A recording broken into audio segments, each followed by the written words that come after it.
Christophe sur France Maghreb 2. Bonjour tout le monde, bienvenue sur France Maghreb 2, ravi de vous retrouver sur votre radio, c'est le LGF, le Grand Forum, votre émission de référence avec vos appels et votre participation 01 40 33 9000, le programme.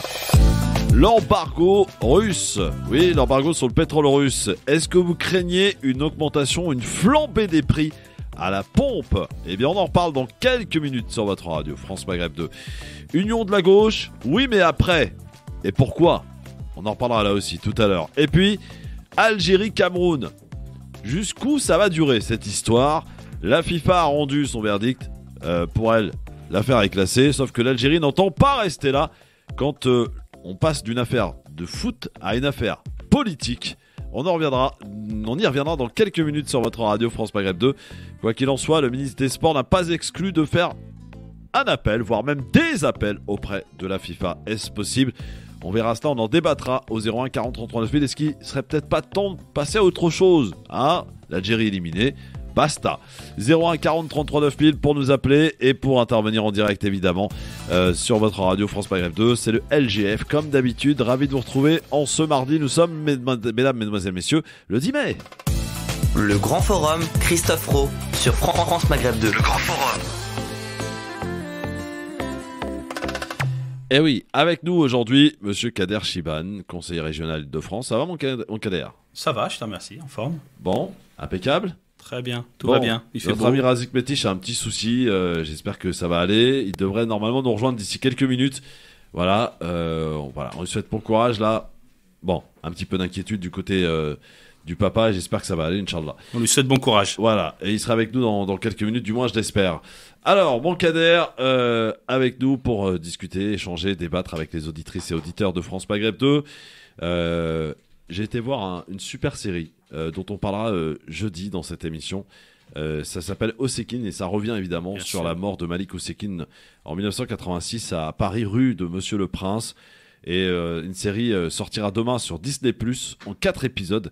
Et a été diffusée hier en avant-première au Grand Rex à Paris, les 2 premiers épisodes. Et je peux vous dire que c'est vraiment bouleversant. C'est extraordinaire.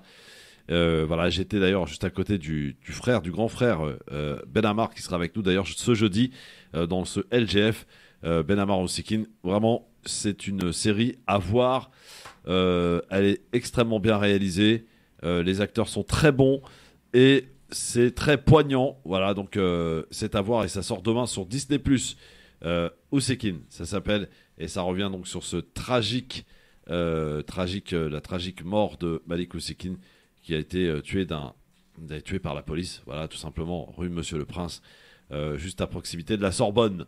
On en reparlera. Justement, je voulais avoir une pensée pour sa famille, en particulier Sarah Osekine, Ouais. et sa sœur que je connais bien, qui a vécu de longues années à Saint-Denis, qui est une militante associative, et je pense fortement à elle. Ouais. C'est une histoire importante de l'histoire de l'immigration et des jeunes issus de l'immigration. Oui, Et la salle était blindée. Bah Kader. oui, Vraiment, j'imagine. c'était, Non, blindé. mais c'est une histoire intolérable, surtout quand tu te rappelles, je pense que dans le film c'est repris, les propos de Pandro, du ministre, à la suite Absolument. de ça. C'est intolérable d'entendre des choses comme ça. C'est intolérable d'entendre Et ça. d'ailleurs, pour la petite histoire, il y en a un qui a été, qui a eu malheureusement la même tragédie. Il s'appelle Ben Yahya. Sauf qu'on n'en a pas parlé, lui. Et il y avait une volonté politique d'étouffer complètement l'affaire de Ben Yahya. Parce que malheureusement, il a eu le tort de se faire tuer en banlieue. Et non pas à Paris, et non pas à proximité de la Sorbonne. Voilà. Et Ben Yahya, évidemment, mort dans les mêmes circonstances, visiblement, ce jour-là, le même jour que Malik Osekine. Et à partir de quand cette série on peut la voir, Christophe, tu peux À rappeler partir de demain. Ah, c'est de demain, d'accord. Demain, ça sort sur Disney+. D'accord. Et c'est en 4 épisodes. Et franchement, c'est poignant, c'est super bien fait. Vraiment, c'est rare quand je recommande quelque chose. Mais là, pour le coup, je le recommande et archi recommande d'ailleurs. C'est à voir en famille, avec les enfants, avec la nouvelle génération. Il faut qu'on s'imprègne de notre histoire. C'est important de ce qui s'est passé donc en 1986, rue Monsieur le Prince à Paris. Malik Osekine, un brillant étudiant de 22 ans tué voilà, par un policier. Et qui plus est, ensuite, on a tenté de le faire passer pour un terroriste, Tout à fait. pour un chrétien terroriste, pour limite un drogué, pour voilà. C'était un On jeune a étudiant sali son dialysé surtout. C'était Oui. un jeune étudiant dialysé. Avec cette phrase terrible, Oui. quand on a un jeune dialysé, on fait pas le con, on le laisse pas sortir. Enfin, voilà, c'est ce genre de propos qu'on entendait. avec Fatna aussi, la sœur de Malik Osekine, qui a été violemment agressée aussi, avec des insultes vraiment à caractère raciste sur l'appartement de Malik Osekine, chez ses parents, chez sa maman. Enfin voilà, c'est terrible, une histoire terrible vraiment. Voilà, et j'étais à côté de, je disais, Ben Amar, qui en était encore tout ému, évidemment, de cette histoire. Quelques années après, voilà, on sent que la cicatrice n'est pas encore tout à fait refermée, on peut le comprendre. Voilà, donc on en reparlera jeudi, les amis, avec Ben Amar, qui sera notre invité dans cette émission, dans le LGF, avec donc Kader Shiban, pour avec vous parler de quoi? Parler de l'embargo que souhaite mettre en place l'Europe, l'embargo contre le pétrole russe. Oui, mais quoi? Eh bien, est-ce que vous craignez une augmentation, une flambée des prix à la pompe? C'est la question qu'on peut éventuellement se poser, d'autant plus que ces prix ont largement et fortement augmenté, d'ailleurs, depuis, ceci est-il un hasard ou pas, je ne sais pas, depuis le second tour de l'élection présidentielle. Vous avez vu que ça a remonté à la pompe si vous avez été mettre du gasoil ou de l'essence. Franchement, Kader, est-ce qu'il y a vraiment des craintes à avoir vis-à-vis d'une augmentation considérable du carburant, mais pas que aussi, de l'énergie, du gaz, de l'électricité? Oui, raisonnablement, voilà. Oui, malheureusement, oui. Oui. Inévitablement, dès qu'il y a des conflits, les prix montent. En plus, il y a des spéculations. Maintenant, si l'Europe prend cette décision, il faut qu'il y ait un plan B, il faut que ça soit unanime. Déjà, ça ne sera pas unanime. Donc, je pense que la décision, elle n'a pas d'efficacité. C'est-à-dire que si les Hongrois, les Polonais ne se plient pas à cette décision, l'Europe, de fait, elle est un peu discréditée. Le plus important aujourd'hui, c'est de faire attention au pouvoir d'achat des Français. Et c'est pour ça qu'il faut que notre gouvernement bloque les prix. Il faut qu'il bloque les prix. Nous savons que la grosse partie du litre, quand on paye un litre, c'est des taxes. Hein. Les gens ne savent pas, mais c'est beaucoup de taxes. Alors ça rapporte beaucoup à l'État, mais c'est dans les poches de nos concitoyens et les plus modestes qui payent. Donc moi, je pense qu'il faut s'y préparer. C'est pour ça que c'est une politique qu'il fallait prévoir depuis très très longtemps. Chaque crise, hausse du pétrole, hausse du gaz. Il faut trouver d'autres alternatives. À ça. Mais à court terme, il faut bloquer les prix. Parce que les gens n'ont pas le choix. Et ils mettent pas de l'essence pour se faire plaisir. C'est qu'il y en a qui travaillent, qui n'ont pas le choix de faire autrement. Alors j'aimerais bien, celles et ceux qui nous écoutent là, peut-être qui travaillent en lien avec le transport par exemple, ou qui sont souvent sur la route, qui ont besoin de mettre souvent du carburant dans la voiture ou dans le camion, nous dire un petit peu ce que cette augmentation déjà considérable a créé comme augmentation chez vous. Vous êtes par exemple taxi, VTC, vous êtes livreur. Vous travaillez évidemment en lien avec la route, hein, vous êtes transporteur international. Dites-nous un petit peu comment ça se passe. 01 40 33 9000. J'aimerais bien avoir votre retour d'expérience justement face à cette augmentation considérable. Et d'où ma question, faut-il craindre une augmentation encore davantage parce que si on s'amuse à mettre ce fameux embargo, mon cher Kader, on risque de se tirer une balle dans le pied entre nous. Hein, c'est l'Europe. Là aujourd'hui, oui, tu as raison. Aujourd'hui, oui. Non, on peut pas se permettre pour nos populations l'embargo. Voilà, il faut aller. On l'a déjà dit ici dans cette émission. Il faut trouver d'autres moyens. On n'est pas pour la guerre, personne n'est pour la guerre, tout le monde est pour la paix ici. Il faut trouver des moyens diplomatiques, il faut discuter autrement. Mais là, c'est l'escalade. L'embargo, c'est l'escalade. Ouais. C'est l'escalade. Eh bien, écoutez, appelez-nous si vous le souhaitez pour nous donner votre avis là-dessus. 01 40 33 9000. J'aimerais aussi qu'on parle d'un personnage qui revient en ce moment beaucoup à la télé, dans les médias. Il a annoncé d'ailleurs son retrait de cette législative dans la région lyonnaise où il était investi pour représenter les couleurs de la France Insoumise et de la NUPS. Taha Bouaps qui a jeté l'éponge, Kader Shiban. Alors, il nous explique qu'apparemment, il vit avec évidemment ce racisme considérable et ce torrent qu'il reçoit depuis quelques temps, même maintenant, c'est pas d'aujourd'hui, mais depuis qu'il a annoncé sa candidature, ça s'est largement augmenté. Donc, que peut-on dire sur Taha Bouaps ? Bon, cette histoire, elle est extraordinaire, elle est incroyable. On a affaire à un militant de la France Insoumise qui a été investi par la Nouvelle Alliance pour être candidat, très bien. Et là, il y a un acharnement, je ne comprends pas cet acharnement médiatique, du responsable Roussel là, du Parti communiste, tout le monde s'y met, s'acharne sur tes individus, au lieu de faire campagne, au lieu de convaincre les Français et les Françaises de nous voter pour cette nouvelle alliance, la première chose qu'ils font, c'est aller s'attaquer à ce candidat. Est-ce qu'on a été voir qui étaient les candidats du Parti socialiste, du Parti communiste? Pourtant, je suis pas de la France insoumise, mais il mérite sa place comme les autres. Il a été investi. Et alors, on lui parle d'une condamnation. Une condamnation, très honnêtement, qui est mineure. Hein. C'est pas les propos de Zemmour. Hein. Ouais. Franchement, moi, je le dis souvent. Très honnêtement, arabe de service, c'est une expression que j'emploie moi-même. Oui, bon, bah. Il n'y a rien d'extraordinaire. On n'est pas condamné pour ça. Merci. Ouais. C'est ridicule. C'est ridicule. Et ben, quand on est démocrate, on soutient. Parce qu'on est tous touchés par cette histoire. Ce n'est pas normal. Et encore une fois, je suis pas proche de lui, je suis pas de la France insoumise, mais c'est pas le problème. On peut pas s'acharner sur lui. Il a 25 ans, c'est un jeune journaliste, Oui. militant, hein, pour le coup, qui s'est fait remarquer notamment, et peut-être que ceci explique cela, par le déclenchement de l'affaire Benalla, puisque c'est lui qui avait filmé à Paris ce personnage qui avait agressé des manifestants. Il avait été aussi fait un tweet absolument remarqué au théâtre avec Madame Macron et Monsieur Macron, qui avait aussi lui avait causé une petite garde à vue. Oui. Voilà, donc il a eu quelques soucis effectivement avec la Macronie, avec la politique, avec la police. Tout à fait. Voilà, alors, donc il décide de jeter l'éponge parce que c'est trop violent pour lui, ça devient chaud quand même. Et c'est vrai qu'on parlait que de Tahabouaf, on en oublie presque maintenant, on n'en parle plus, mais des parachutages. Tout à fait. Ça vient masquer les parachutages, voilà. C'est exactement ça. Et Jean-Luc Mélenchon qui nous fait le coup de la pleurniche, je regrette de ne pas l'avoir reconforté. Bon, monsieur Mélenchon. Et c'est un de plus, parce que vous avez vu que dans la nomination des candidats, il y a peu de gens issus des quartiers, peu d'origine maghrébine, peu musulmane, ça en fait encore un de moins. Bah oui. Donc on passe à côté du vrai débat, qui est une Assemblée nationale qui va pas ressembler à la diversité. Moi, je voulais lire une phrase parce que ça m'a touché. Ouais. Une phrase de son communiqué. Ouais. J'ai sous-estimé la puissance de ce système quand il veut vous broyer. J'aurais aimé tenir bon, j'aurais aimé vous rendre fier.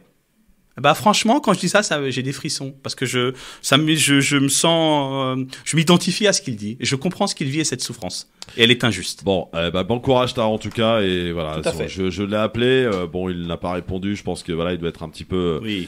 il vit des moments un peu compliqués, donc voilà, on le soutient et on lui souhaite bon courage. Tara, c'est quand tu veux, tu reviens ici, t'es à la maison. Tu le sais, Tara, lui qui a été chroniqueur dans cette émission. Maurice est avec nous. Bonjour Maurice. Oui, bonjour Christophe et bonjour vos collègues. Bonjour monsieur. Je vous écoute depuis un certain temps, je pourrais même dire que je vous écoute depuis plusieurs années. Ça c'est bien Maurice, bravo. Régulièrement ou irrégulièrement, je suis un retraité, ancien prof, et puis voilà. Bon, très bien. Bon, alors je voudrais parler concernant le problème de la hausse des prix. Oui Maurice. Eh bien, je dois vous dire, en très bon français et sans méchanceté, que je m'en fiche absolument. D'accord. Car ce qui compte pour moi, c'est la lutte, l'extraordinaire lutte du peuple ukrainien. Et vous n'avez jamais prononcé cette expression, ou alors peut-être que j'ai mal entendu. Vous parlez constamment, et je vous en félicite, de la lutte du peuple palestinien. Mais que dire à côté de cette lutte du peuple ukrainien avec ses milliers de morts, et aux portes de l'Europe en plus? Voilà, donc je voulais sur cette antenne rendre hommage au peuple ukrainien, car c'est la lutte d'un peuple pour son indépendance, qui vaut la lutte du peuple algérien, qui vaut la lutte du peuple vietnamien. Voilà, c'est tout ce que je voulais vous dire. Et bonne émission à vous. Merci Maurice de cette injonction qui ne fera pas changer d'un iota. Et ici, on a toujours parlé évidemment de notre solidarité pleine et entière envers les peuples qui souffrent, et en l'occurrence du peuple ukrainien. J'imagine que notre lecture de ce conflit, cher Maurice, vous laisse sans voix parce que nous ne tombons pas quelque part dans une espèce de propagande qui inonde nos médias mainstream. Nous essayons de comprendre objectivement un peu les choses sans occulter, vous avez raison de le rappeler Maurice, la formidable solidarité et lutte avec le peuple ukrainien. Et quand je parle de peuple, je parle pas de Zelensky, le clown là. Je voulais dire un mot à Maurice. Mais il n'y a pas de contradiction entre ces deux combats. Je comprends pas un peu ce procès d'intention. On peut être solidaire du peuple ukrainien, comme de tous les peuples qui souffrent de la guerre et des bombes. Parce qu'on est des êtres humains. Et vous avez raison, on est solidaire du peuple. Et pour autant, on peut s'inquiéter de la vie quotidienne, de la hausse des prix en même temps, parce que là, on traite ce sujet, mais on a déjà traité ici, Christophe, de l'Ukraine, des difficultés de l'Ukraine, son placement géographique. Vous avez bien que géopolitique, vous voyez bien qu'ils ont une place stratégique. C'est pas pour autant que l'instrumentalisation des uns et des autres, des États-Unis face à la Russie, que le peuple ukrainien doit payer de son sang. Et ça, c'est injuste, Maurice. C'est injuste. On vous le dit, on le redit. Voilà. Là, on est sur le sujet du pouvoir d'achat, mais on a traité dans cette émission à de nombreuses reprises, j'étais présent, mais d'autres étaient présents, du peuple ukrainien et de la solidarité qu'on avait à son égard. Voilà, mon Maurice. Il est parti. Ouais. Bon, bah, merci, mais on n'a Maurice. pas de souci vis-à-vis de ça. Hein. Non, mais voilà, bon, ne t'inquiète pas. Les bombes n'ont pas de couleur pour nous. Hein. On a l'habitude des injonctions. Merci de nous rejoindre. 01 40 33 9000, c'est vous qui prenez la parole, vous l'avez compris, en toute liberté, hein, la preuve. 01 40 33 9000, à vous de jouer, à vous de nous appeler. On parle de la hausse des carburants. Est-ce que vous la craignez, cette hausse en vue de l'embargo?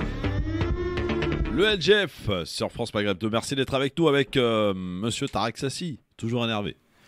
Ah, il faut. Ouais, faut se calmer un peu de temps en temps. Bah, je vais énerver tout le monde là. Est-ce qu'il y a quelque chose qui donne envie de se calmer? Est-ce qu'on a des élus en face de nous? Là, on est à la radio, on est tranquille. Il fait Non, beau, non, voilà. Il fait Est-ce qu'on a un débat philosophique qui peut tempérer les choses? Est-ce qu'on a un micro ouvert sur des choses qui tempèrent? Non, on parle que de sujets sérieux, Il y a 20 de ans, sujets énervants il y a 20 et ans, de Bourdieu sujets est mort. exaspérants. Bourdieu, il y a 20 ans. Faut il est bien, mort. quoi. Ouais. Et on va enchaîner sur Mélenchon. Ouais. Comment tu veux qu'on soit pas Ah non, énervé? avant Mélenchon, j'ai un truc à dire, un coup de gueule. Ouais, ouais, Et moi, attends, je l'aime Un petit coup de gueule, là, j'ai gueulé. Hein?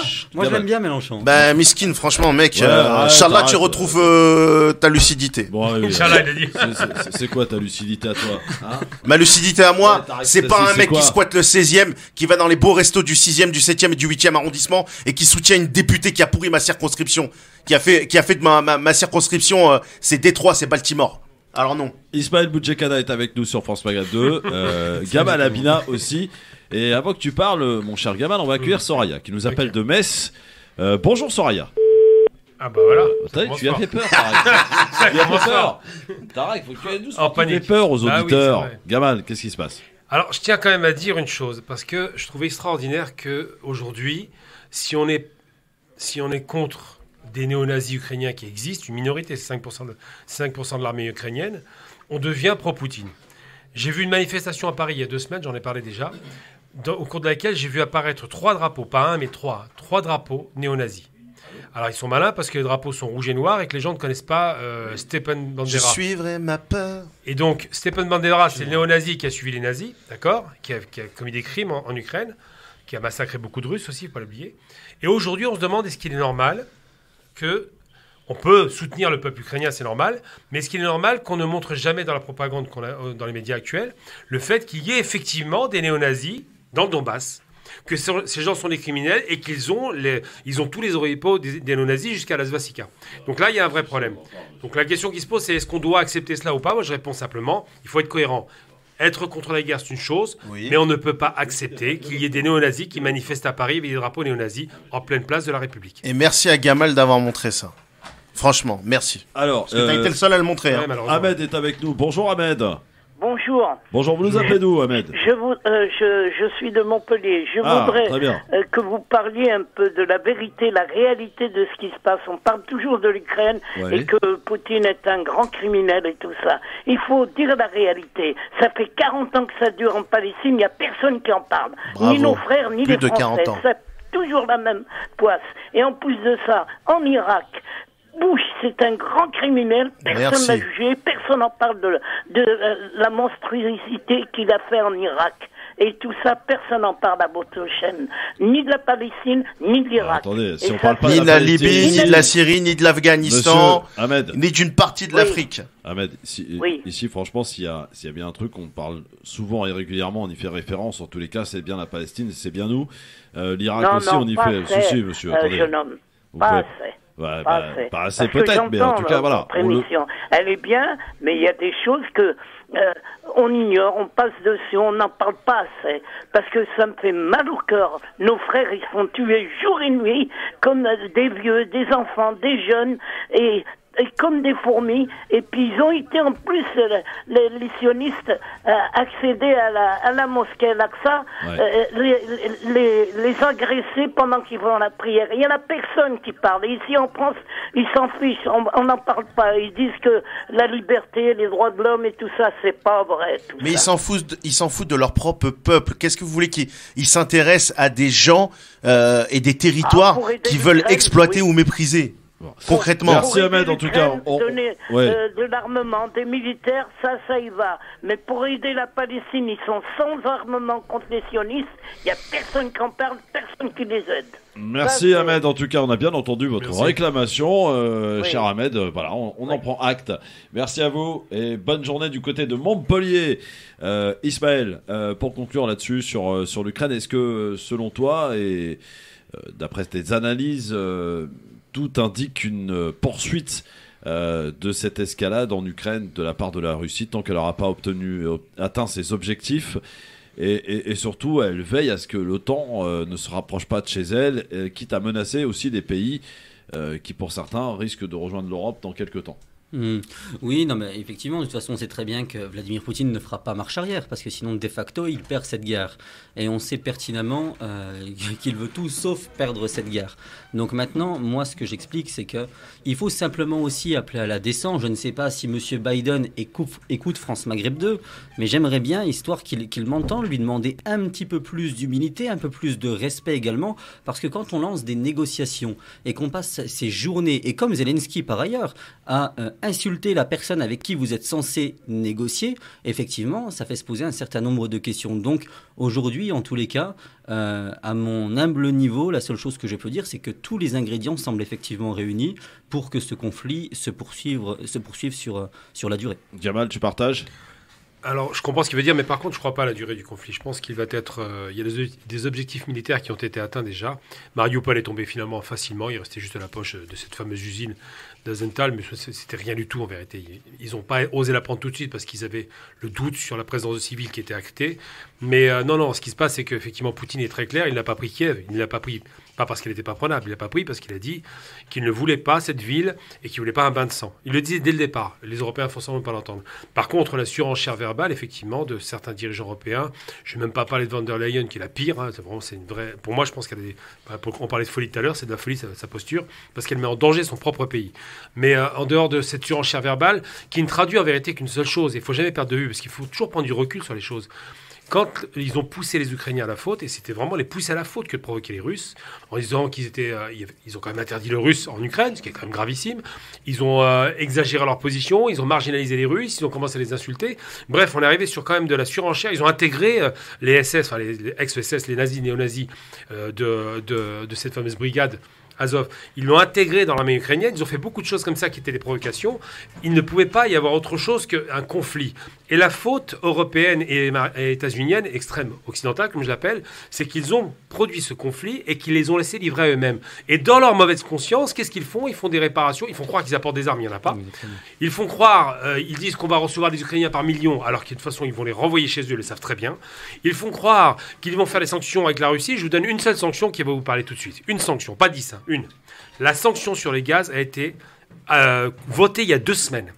Le gaz russe n'a plus le droit du tout d'être vendu en Europe. Il circule toujours en Ukraine et en Europe à partir de, accrochez-vous bien, je vous donne la date, le 15 août. Vous avez déjà vu une sanction qui démarre en 3 mois après la guerre ? 3-6 mois après la guerre. Est-ce que vous croyez que c'est sérieux ? En vérité, les Européens n'ont pas pris de risques. Ils prennent des risques économiques, mais limités. Ils ne vont pas aider les Ukrainiens. Il va y avoir une négociation. Et celui qui est à l'origine de la négociation s'appelle, c'est le bras armé de l'OTAN, s'appelle effectivement, c'est le président de la Turquie, tout simplement. C'est lui qui est en train de faire les négociations. Et aujourd'hui, on a appris, du moins hier, on a appris que Ramtan Lamamra se positionne comme intermédiaire pour essayer d'amener enfin à la table des négociations des Ukrainiens. D'ailleurs, Lavrov est à Alger aujourd'hui. Hein. Voilà, tout à fait. Moi, j'ai pris des sanctions contre Vladimir Poutine. Je l'ai bloqué sur Facebook. T'as bien fait. Juste un point très très court. Hier, donc, effectivement, chez nous, c'était le 8 mai. Oui, donc, comme on partout. fêtait comme partout.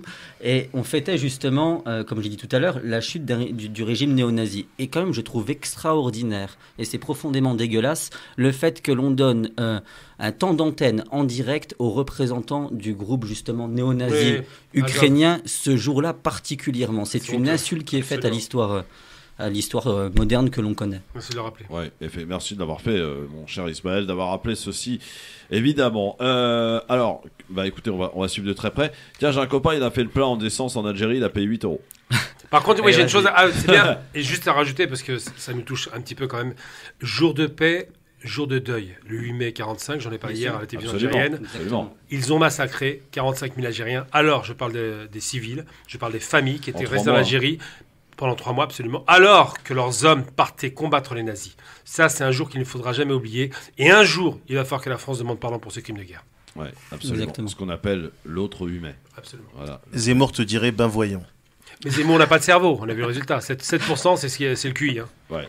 Bon, dans un instant, il a un cerveau, lui, en l'occurrence, parce qu'il veut être le prochain Premier ministre de la France. Il s'appelle Jean-Luc Mélenchon. Il a réuni tout le gratin. L'accord était bien présent, en tout cas, du moins sur le papier et aussi à l'écran. La NUP s'est présentée. La NUP, ouais, c'est ça. Mais vraiment, mais quel blaze! J'ai jamais vu un blaze aussi pourri. NUP. La NUP. Je veux voter NUP. En anglais, ouais. Mais voilà, ils payent des spécialistes en communication, des espèces de bobos qui servent à rien pour sortir NUP. Attends, mais... Et ta mère. NUP ta mère, c'est ça? Non, et ta mère, je dis, et ta mère. Ouais, laisse ta mère tranquille, toi. Dans un instant, Jean-Luc Mélenchon, donc, veut être le prochain Premier ministre sur France Maghreb 2 avant que nous recevions notre invité pour parler justement de toutes ces mythes du grand remplacement. Et d'un certain personnage qu'on en parlera tout à l'heure, qui a été très adulé, notamment de la part des musulmans, et voilà, avec ses petites phrases, avec ses petites complots aussi, parce que voilà, c'est un petit peu un complotiste sur les bords. On en reparlera, on va démonter un petit peu la théorie de certains qui quand même, Gamal, font du mal dans cette communauté. Tout à fait. Avec Thomas Durand, notre invité, tout à l'heure à 17h sur France Maghreb 2. Le LGF sur France Maghreb 2 avec Kader Chiban, conseiller régional Île-de-France, avec notre militant Razik Metiche, avec nous sur votre radio France Maghreb 2. Razik, on parlait de l'embargo du pétrole russe et d'une crainte de l'augmentation de la flambée des prix à la pompe. Razik, faut-il la craindre? Alors d'abord, si tu me permets, je vais juste répondre en partie à l'auditeur et à la fin de son propos. Que je comprends, que je ne soutiens pas, mais que je comprends. Lorsque nos médias ont poussé à ce point le 2 poids 2 mesures sur le traitement des conflits, sur le traitement médiatique, hier je regardais des reportages sur le conflit ukrainien, il y a un traitement médiatique, un surtraitement médiatique qui fait que, en comparaison, le fait que d'autres conflits soient oubliés, comme le Yémen, comme la Palestine, comme les Rohingyas en Birmanie, comme la Centrafrique, comme le Congo, fait qu'aujourd'hui on a des réactions épidermiques telles que exprimait ce monsieur. Une vie humaine vaut en tant que telle. Elle a une valeur intrinsèque, qu'on soit congolais, que l'on soit algérien, marocain, israélien, palestinien, russe, ukrainien. La vie humaine intrinsèquement a une valeur. Il ne faut pas attendre que les médias, dans leurs 2 poids 2 mesures mortifères, nous poussent à ne plus réagir face à l'horreur. Une vie humaine a une valeur intrinsèque et le malheur qui frappe les êtres humains doit tous nous toucher de la même manière. Ça, c'était la petite parenthèse. Et pour répondre à ta question sur l'embargo russe, bien évidemment que ça craint une flambée des prix. Aujourd'hui, force est de constater que l'offre en termes de pétrole n'est pas extensible à l'infini. Qui plus est, avant, on avait des pays tels que l'Arabie Saoudite qui n'hésitaient pas sous ordre de Washington à tirer dans leur réserve stratégique pour justement suralimenter le marché du pétrole pour que l'offre soit supérieure à la demande et pour que le prix baisse. Aujourd'hui, on n'est absolument pas dans ce cas de figure-là. Un peu d'économie, le prix est déterminé par l'offre et la demande. Très simplement, ça veut dire s'il y a beaucoup d'offres sur un produit et peu de demande, le prix va baisser. À l'inverse, si vous avez beaucoup de demandes sur un produit et peu d'offres, le prix va augmenter. Aujourd'hui, on est sur une phase de reprise économique suite à la sortie du Covid. Donc, on a une demande qui est là et qui est conséquente. Et en comparaison, vous avez un acteur principal, je dis pas un acteur majeur parce qu'on parle pas du gaz mais du pétrole, mais un acteur principal qui se retire, enfin que l'on retire de l'équation. Donc j'ai envie de vous dire 1 plus 1 est égal 2, c'est quasiment des mathématiques. Il est à craindre que le pétrole dans les mois à venir et dans les années à venir soit structurellement orienté à la hausse. Et c'est là où le bas blesse, enfin j'ai envie de dire, ou c'est là aussi où peut-être qu'il faudra penser, et même plus que penser au bout d'un moment, et acter que peut-être la fin des énergies fossiles sera un peu plus rapide que prévu. Parce que on a bâti tout un système économique, tout un système industriel, même un système de transport. On a tout bâti sur les énergies fossiles depuis le XXe siècle.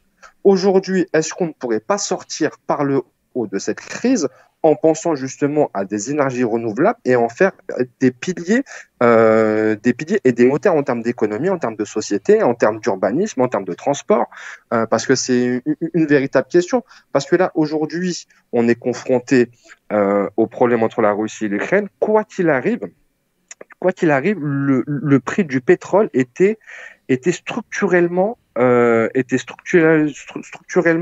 en hausse dans la mesure où il y a plus en plus de demandes et il y a de moins en moins d'offres. Donc quoi qu'il arrive, on arrive à la fin du pétrole. Donc peut-être est-ce qu'on ne devrait pas faire plus que réfléchir sur la sortie du monde fossile et rentrer sur une ère des énergies renouvelables. Ça te parle, mon Kader? Ah bah oui, là, il me fait plaisir. Je l'ai écouté, là, j'étais en train de boire mon petit lait, mon thé à la menthe, que j'avais pas sous la main, mais tu as entièrement raison. Ça accélère un processus qu'on aurait dû imaginer depuis très longtemps. On n'a pas le choix. Sûr. On le savait, tu sais bien, mais tu sais ça mieux que moi, parce que tu parles beaucoup d'économie en Arabie Saoudite. Ils savent eux-mêmes, ils doivent penser leur transition eux-mêmes, ces pays-là, qui vivent que de ça depuis plusieurs décennies. L'Algérie, les pays du Maghreb, ils doivent penser à ça. On est déjà dans l'après-pétrole et gaz. Bon, là, on gère l'urgence. C'est pour ça que tout à l'heure, on disait que pour les populations, bah oui, et les plus modestes, il faut bloquer les prix. Moi, j'ai pas de souci avec ça. Franchement, j'ai pas de souci. Mais tu as raison, il faut changer de modèle. Il faut changer de modèle économique et de transition. Mais on change pas en 2 secondes. Je suis entièrement d'accord. On a pris beaucoup de retard. Mais comme le disait Razik, c'est peut-être l'occasion d'accélérer, tu vois. Cette crise, c'est l'occasion d'accélérer. Mais ça ne se fera pas demain. Est-ce que pour autant, on peut se permettre de mettre un embargo au pétrole russe, sachant qu'il y a des pays en Europe qui dépendent, et qui dépendent quasiment, pratiquement, alors quelques pays, je crois, à 100%. Mais voilà, par exemple, l'Allemagne sont beaucoup plus dépendants que la France du gaz russe, par exemple. Non, mais c'est là où ça pose un problème, moi aussi. Bien c'est sûr. Que on a, comment dire, il faudrait un moment découpler dans l'OTAN le couple Europe et le couple États-Unis. On a des intérêts qui sont divergents dans cette affaire. Il faut le dire concrètement. Les intérêts, oui, on n'aura pas la suite. Coupé. Non, mais il a entièrement raison. Américain. Ah, il a repris. Voilà, appel en attente. Voilà, il a été coupé. Notre Razik, on va le retrouver dans un instant. Il est avec nous, Razik Métiche, bien sûr, Kader Chiban et Abdel, aussi auditeur de France Maghreb 2. Il a raccroché Abdel. Rappelle-nous, mon Abdel, évidemment. Razicus. Bon, on va le retrouver, notre Razicus. Non, mais je pense qu'il disait, et moi je partage, on ne doit pas tout mélanger. On ne peut pas se permettre aujourd'hui de se passer de gaz et pétrole. Oui. Razik, tu veux reprendre la parole ? Oui. On t'a laissé quand tu disais qu'il fallait séparer les États-Unis de l'Europe, les intérêts de l'OTAN et les intérêts européens. Oui. Alors, dans un instant, il faut qu'on parle d'un autre sujet, les enfants. On en a beaucoup parlé ici à la radio. Et on continue d'en parler, mais jusqu'à quand c'est en train de prendre une proportion absolument terrible, cette affaire du foot et du match Algérie-Cameroun. Oui, la FIFA a tranché, commission des arbitres a dit, a mis une fin de non-recevoir, en tout cas à la demande algérienne, sauf que le ministre des Sports aurait déclaré qu'il n'entendait pas s'arrêter là et qu'il entendait vouloir faire appel. Alors ça tombe bien qu'on ait Razik Métiche, notre spécialiste sport et foot, quand le foot et la politique s'en mêlent, parce que là j'ai l'impression que cette affaire prend plus un caractère politique que footballistique, on y revient. Est-ce qu'il serait peut-être pas temps de dire bon bah voilà, écoutez, c'est bon, on a été éliminé avec l'effet de jeu, avec les erreurs d'arbitrage, avec tout ce qui va avec, mais il faut à un moment passer à autre chose, quoi. On en reparle dans un instant. 01 40 33 9000. On me dit aussi qu'apparemment, à la demande des autorités algériennes, il semblerait que les prix vont considérablement baisser au niveau d'Air Algérie. C'est déjà fait. C'est déjà fait. En tout cas, on en reparle. Si tu veux encore. bien, mon Razik, si tu as des informations là-dessus, je suis preneur. Parce qu'apparemment, ça s'est monté au créneau. Les autorités s'en sont mêlées. Et là, visiblement, il y a des actions qui sont en train de se mettre en place. À tout de suite. Le LGF sur France Maghreb 2 avec Ismaël Boujakada, avec Gamal Abina, avec Tarek Sassi. Et on parle de Mélenchon. Mélenchon qui a présenté la NUPS, donc c'était samedi à Aubervilliers. On a présenté d'ailleurs une copine à nous, Sabrina Sebaï, qui a été investie du côté de Nanterre. Voilà, chez les Verts. Voilà, chez les Verts, oui, mais elle fait partie donc de la NUPS. Oui, mais elle ne fait pas partie de la France Insoumise, qui n'a investi quasiment aucun coloré, voilà. Je le rappelle quand même. Justement, alors, beaucoup de gens ont quand même dénoncé. Parce qu'il y a eu des dommages collatéraux quand même vis-à-vis de ces accords. Absolument. Et notamment, j'ai l'impression que beaucoup issus des quartiers populaires ont été écartés. Que c'est très, comment dirais-je, d'une couleur particulière. Mais non, il y a Tahabouaf, il fait le parce qu'il fait de le service. Il fait Il y le a buzz Madame toujours. Kéké, femme de ménage, qui est noire de peau. Oui, mais on parle des Arabes en général. Exactement. Ouais. Parce On qu'on est voit, d'accord avec vous, on a une amie qui a service. été écartée alors qu'elle s'est battue comme une dingue pour eux. Ouais. Moi, je lui rends hommage et donne son nom, c'est Sabrina Nouri. Ouais. Je n'accepte absolument pas qu'on lui ait fait ce Et elle a coup-là. fait super taf Elle s'est battue samedi à Aubervilliers. comme une guerrière. C'est une Mais vraie d'ailleurs, femme. Et ils l'ont écartée, c'est dégueulasse. Moi, je fais une précision. Tout à l'heure, je parlais d'Azdine Taibi. Ouais. J'ai été très On l'a clair. reçu il y a 2 semaines. Moi, c'est simple. Là, ils essayent de lui faire un coup bas. Et je pense que beaucoup vont suivre Azdine Taibi ici parce qu'il se présentera coûte que coûte. Bien sûr. Et il a toute légitimité. Lui. Mais bien sûr. Et c'est un élu de terrain. Et T'as lui, discuté il avec sait lui, combien Tarek. coûte la baguette. Exactement. Tarek, C'est t'as combien discuté coûte- avec lui ici dans cette émission. Oui, Voilà. Et Bon. il a le tort d'être de l'Union populaire. On partage pas les mêmes convictions, mais je respecte l'homme parce que j'ai vu sa vie, Mais il y en a d'autres j'ai comme vu lui, ce qu'il c'est fait. pas le seul. Et c'est exceptionnel. quelqu'un qui sait combien coûte la baguette de pain. Il sait quand il y a le bordel dans ses rues. Clémentine Autain, tu crois qu'elle connaît pas le prix des baguettes? Non, mais il faut être sérieux. On parle des acteurs de terrain. Il y en a qui existent. Elle va à porte chaque bien son manif. nom de famille. Non, oh là, t'es mauvais. Elle porte est là à bien son nom de chaque famille. manifestation. C'est Non, une femme elle qui connaît respecte. les horaires et à quelle heure elle doit se faire maquiller, c'est tout, voilà. Mais il est pas sérieux là. Non, C'est tout. non, Non, mais je suis pas du tout d'accord. Je suis pas méchant. du tout d'accord. T'es vraiment très, très dur. C'est une femme honnête. Je suis pas du tout. Elle prend des risques en manifestant pour la Palestine. Tu me parles de quoi là? T'es sérieux? Moi, je prends des risques en prenant le métro tous les jours. Mais quel rapport? Ça n'a aucun rapport, Tarek. Mais toi, t'es un Golgoth. Elle, c'est une brindille. Tu rigoles ou quoi? Dans la Égalité des sexes, s'il te plaît. Golgoth, là. Oh. brindille. Ça suffit maintenant. Bon, hein. Le mec, Gamal. il fait 150 kilos. Mélenchon, Égalité des sexes. Premier ministre, ça te fait rêver ou pas, Gamal? Franchement. Alors, Mélenchon Premier ministre, ça me fait pas du tout rêver, mais ce qui me plaît dans l'idée, c'est une cohabitation qui risquerait de très très très mal vécue par M. Macron, parce qu'évidemment, Macron, il a besoin de récupérer l'argent qu'il a généreusement donné avec le quoi qu'il en coûte, et Mélenchon n'a pas l'intention de faire cela, au contraire, il a l'intention de revenir sur plusieurs éléments, par exemple la question de l'ISF, la question de la succession des plus riches. Il y a beaucoup de questions qui vont être des questions financières qui ne plairont pas à Macron, donc ça va être électrique, et plus encore qu'avec Jospin Chirac. Ouais. Tu partages, Ismaël, sur le fait que justement ça oui, reste une cohabitation un petit peu agitée? Ah, mais clairement, quand on voit qu'Emmanuel Macron bégaye quand on lui parle d'un RSA étudiant et que Mélenchon veut mettre en place le revenu d'autonomie de 1063 € par jeune pour qu'ils se consacrent sur leurs études, effectivement, je pense que Emmanuel Macron va très très mal dormir.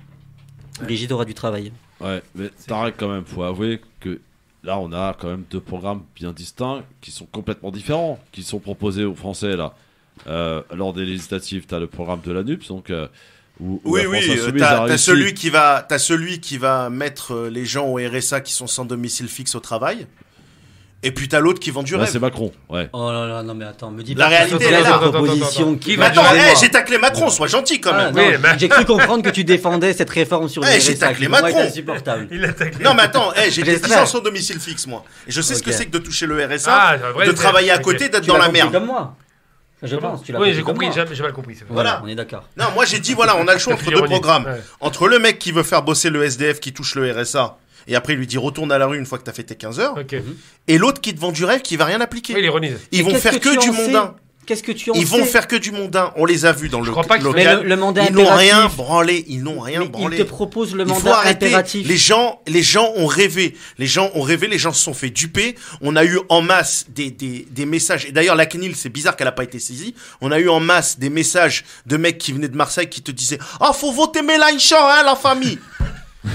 C'est ça la Il est campagne. dur, mais attends. C'est ça. Non, mais attends, t'es là, dur, mais- là, tu manques de respect à toutes celles et ceux qui, sur le Ils terrain. se manquent de respect eux-mêmes quand ils votent pour un mec qui a fait tellement de mal au niveau du social et les quartiers. Les gens ont la mémoire courte. Moi, j'ai pas la mémoire courte, mais je soutiens un projet et il faut respecter celles et ceux qui veulent soutenir un projet de société qui est fondamentalement opposé à cette casse sociale. Non, mais à un moment donné, il faut juste être pragmatique 2 minutes. Tu sais, regarde, je vais te dire un truc. J'assume de travailler avec elle. J'assume de travailler avec elle, mais je suis pas encarté à droite. Et tu sais très bien pour qui j'ai voté. Tu sais très bien pour qui j'ai voté. Elle a, par contre, elle a fait, je le dis très bien, hein, comme dirait mon poteau Jean Lassalle, elle a fait une campagne de merde en se mettant sur la ligne Ciotti et Zemmour, alors que sa région, de base, c'est le symbole même du vivre ensemble. Je suis pas du tout d'accord. Elle n'a pas fait une campagne en se mettant sur la ligne Ciotti-Zemmour, elle a fait une campagne en se mettant sur la ligne Sarkozy. Elle a revendiqué Sarkozy depuis le premier jour où on l'a vu. Tu étais avec moi au meeting. Il lui a pas bien rendu d'ailleurs. Oui, c'est normal.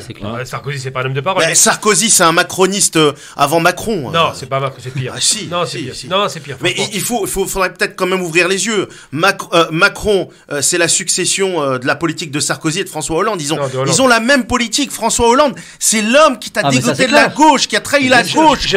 Comment aujourd'hui on peut défendre la gauche après ce qui s'est passé avec François Hollande?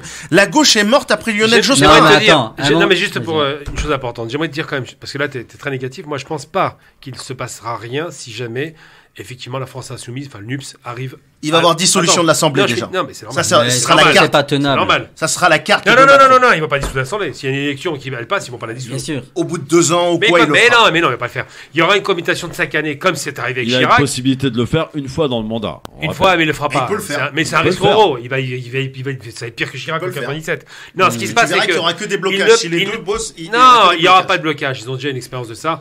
C'est arrivé 2 fois quand même. Mais il faut jamais oublier une chose, c'est que Mélenchon, qui dit, il a 70 ans, ne pas vouloir continuer, s'il arrive à faire ses cohabitations, il va tout faire pour que ses idées soient en confrontation avec celles de Macron. Il va tout faire pour qu'il puisse espérer que son parti l'emporte à la prochaine présidentielle.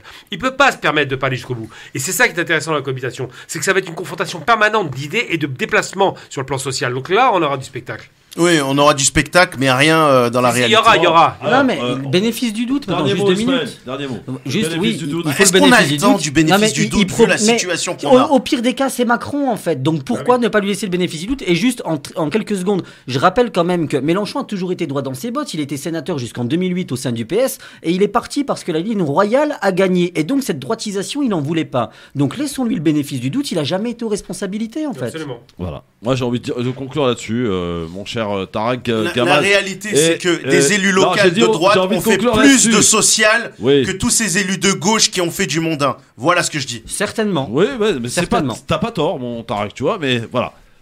En tout cas, on en reparlera, on aura l'occasion d'en reparler. Ça va, mon Tarek, tout va bien? Très bien, très bien. Bon, très bien. Alors, on va accueillir notre invité, les enfants, on va changer un peu de sujet. Et on va accueillir monsieur Thomas Durand qui est avec nous. Bonsoir, Thomas Durand. Allô. Bonsoir, bienvenue sur France Maghreb 2, Thomas Durand. Vous êtes le directeur de la rédaction, la ASTEC, l'Association pour la science et la transmission de l'esprit critique. Qu'est-ce que c'est que ça, Thomas Durand? C'est une asso, c'est rien de très grave. Oui, j'imagine. C'est une petite équipe qui s'est réunie autour du projet de la tronche en biais pour essayer d'organiser le travail, pour rendre ça plus pro. La tronche en biais dont vous êtes le co-animateur de cette chaîne YouTube. Voilà. La tronche en biais, on y parle de quoi sur la tronche en biais pour présenter un petit peu nos auditeurs? Alors le nom de tronche en biais, c'est parce qu'on a plein de biais cognitifs dans la tête, dans la tronche. Les biais cognitifs, c'est plein de raccourcis mentaux, qui sont des petites opérations, un peu comme des logiciels qui marchent très très bien, mais qui ne sont pas forcément hyper adaptés au monde moderne. Et donc on a plein d'automatismes mentaux qui nous viennent spontanément, qui nous paraissent évidents, et on a des conclusions évidentes et fausses, et on se plante un peu tous les jours, et des fois c'est grave. Alors Thomas Durand, si j'ai bien compris un petit peu, il s'agit un peu de vulgariser un petit peu la science et parfois des choses un peu compliquées. Alors on essaie, oui c'est ça, c'est-à-dire que les concepts de la pensée critique, c'est essayer de penser mieux, c'est-à-dire et la meilleure méthode qu'on a pour corriger un peu les erreurs spontanées qu'on fait, c'est la science. Ouais. Donc on essaie aussi de vulgariser, pas tant les résultats que comment on y arrive. Donc il y a une méthode qui est perfectible, qui est plein de défauts, mais c'est la meilleure qu'on ait. Donc on essaie de la mettre en avant. J'ai vu que vous aviez un grand copain, Thomas Durand. D'ailleurs, en annonçant votre venue, il y a quelques commentaires qui l'ont parfaitement illustré.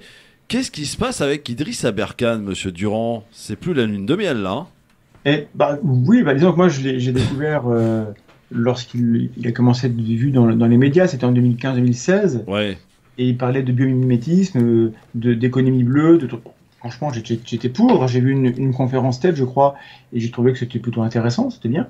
Puis j'en ai vu une deuxième, c'est un petit peu creux quand même, malgré tout, pour quelqu'un dont j'ai vu passer vite fait qu'il était hyper diplômé. Je trouvais ça un petit peu creux. Et j'ai regardé un petit peu, voir ce qu'il y avait derrière. Et en fait, il se trouve que c'est du TOC.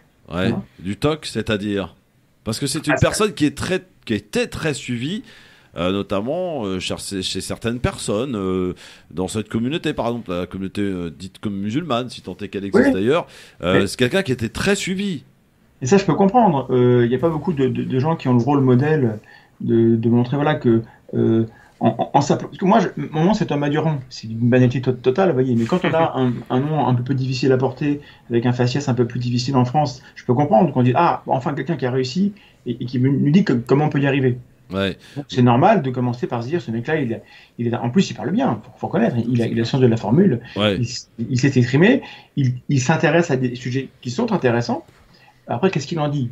Est-ce que ce qu'il en dit c'est raccord avec ce que la science nous dit, ou est-ce que c'est malheureusement non. Et donc au-delà du contenu, je me suis dit mais qui est ce type? Est-ce que c'est possible qu'il ait tous ses diplômes? Et quand on regarde, en fait, oui et non. Et en fait, c'est un as pour faire passer pour maquiller. En fait, c'est pas qu'il a un CV faux, c'est qu'il a un CV qui est maquillé. Et donc c'est un expert de maquillage. Oui, alors c'est vrai qu'il y a eu cette polémique comme quoi il aurait acheté ses diplômes, ou les aurait obtenus d'une manière un peu particulière. Également, il s'achète des vues sur YouTube et sur les réseaux sociaux. On a eu l'occasion de lui poser la question. Il l'a très peu apprécié d'ailleurs. Je fais référence à mon ami Philippe Poirier-Qui, Gamal. Tu te rappelles, alors, Idriss Aberkan, mon cher Gamal, ça t'évoque quoi? Est-ce que tu faisais partie aussi de ces gens qui ont suivi ce monsieur au départ? Je suis très honnête, quand il est arrivé, il était boosté par les médias, parce que c'est un éditeur qui l'a boosté. Quand il est arrivé avec son discours sur l'économie d'intelligence, j'ai trouvé ça intéressant. Effectivement, il s'exprime bien, il a le verbe haut, il semble être sûr de son fait. Puis très rapidement, j'ai commencé à être agacé par les postures qu'il avait, ce côté un peu condescendant, mépris de classe, ce côté je sais tout mieux que vous ne comprenez rien, vous êtes des imbéciles, parce que sa rhétorique, c'est de dire imbécile. Et là où j'ai commencé à ne pas aimer, c'est quand il s'est intéressé à des questions dont il ne connaissait absolument rien, des questions de géopolitique, de politique, des sorties très hasardeuses, comme une fois il nous a sorti, par exemple, que le Maroc, nous savons très bien que le Sahara occidental, lui qui est d'origine algérienne, d'après ce qu'il dit, algéro-italien, je dis une bêtise, le Sahara occidental, tout le monde sait qu'il est marocain, alors que l'ONU ne le sait pas, les Sahraouis ne le savent pas forcément, les Algériens encore moins. Donc ce genre de sortie est hasardeuse, mais là où j'étais vraiment gêné, je ne vous le cache pas, c'est pour ça que d'ailleurs je vous demandais, je vous remercie d'intervenir sur notre radio, Monsieur Durand, parce que vous avez le courage de dire 2-3 choses intéressantes sur votre chaîne, que j'aime beaucoup d'ailleurs demeurant.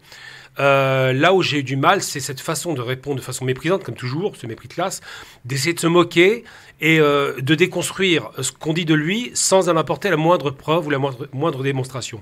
Ça, c'est la première chose. Puis deuxième chose qui m'a vraiment beaucoup dérangé, pour un homme qui vous traitait, il faut le rappeler tout de même, qui a subodoré que vous étiez un raciste, qui m'a fait rigoler comme vous ne pouvez pas l'imaginer, parce que je vous connais suffisamment pour savoir qu'il y a bien une chose que vous ne pouvez pas être, c'est raciste. Eh bien, il a dit quoi? Il a quand même dit que vous étiez raciste. Et dernièrement, en se rapprochant de l'avocat sulfureux, pour le coup, on peut utiliser le terme, monsieur Divisio, eh bien, il a dit qu'il fallait voter, parce qu'il a une haine totale et irrationnelle de M. Macron pour des raisons de Covid, simplement, pour un truc bête. Donc, il faut voter Le Pen. Il a appelé, lui, à voter Le Pen. Et là, je me suis posé des questions. J'ai eu l'impression d'entendre, ça va peut-être vous faire rire, Alain Soral, même posture, méprisant, arrogant, qui s'invente une vie, un parcours élogieux, et qui, finalement, est un rabatteur pour l'extrême droite. C'est un peu le sentiment que j'ai eu. Vous avez enquêté un petit peu sur l'individu, donc Thomas Durand? Oui, moi je me suis intéressé. Moi, je peux pas avoir un avis sur tout. Donc moi, mon domaine, c'est un peu le monde académique. Donc c'est vrai qu'il raconte plein de trucs sur le monde de géopolitique. Il est devenu expert depuis la guerre. Avant, il était expert en virologie. Donc quand les gens sont experts de tout ce qui fait l'actualité, c'est quand même hyper étonnant. Bon. Et moi, donc c'était avant le Covid, avant tout ça que je le suivais. Et c'est vrai que ce monsieur prétend qu'il est professeur de Polytechnique. Polytechnique a démenti. Absolument. Il est affilié au CNRS. Le CNRS, on n'a pas de trace de lui dans l'annuaire, alors que l'annuaire retrace même tous ceux qui font des collaborations. Il s'est présenté comme ancien chercheur à Centrale Supélec. Elle a démenti.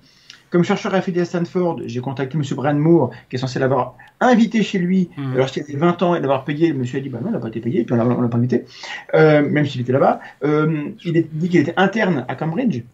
Alors, dans un CV en français, interne, ça veut dire, on dit stagiaire, hein, interne c'est le mot en anglais. Donc, et la personne qui est censée l'avoir invité, M. Feverman, est décédé en 2016, donc juste avant qu'il devienne célèbre. Donc c'est quand même fort pratique. Et il a 3 PhD dans 3 thèses, dans 3 domaines très différents, soutenus à 1 an d'intervalle, ce qui n'est pas très possible lorsqu'on fait son travail correctement. Une thèse, c'est 3 ou 4 ans de travail hein, à plein temps. Et normalement, pour ceux qui ne connaissent pas, pour pouvoir soutenir une thèse, pour pouvoir devenir docteur, il faut normalement avoir au moins un article publié dans une revue scientifique, etc. Et lui, sur 3 thèses, il a quand même 0 papier. Et peut-être que c'est ça l'exploit. C'est peut-être la seule personne en France à avoir 3 plus ou moins PhD, parce qu'un des 3 qui est un truc qu'il a souvent acheté, avec 0 article. Et ça n'arrive pas, c'est anormal. Et donc, une fois qu'on a dit ça, ça ne veut pas dire que tout ce qu'il dit est faux, bien sûr.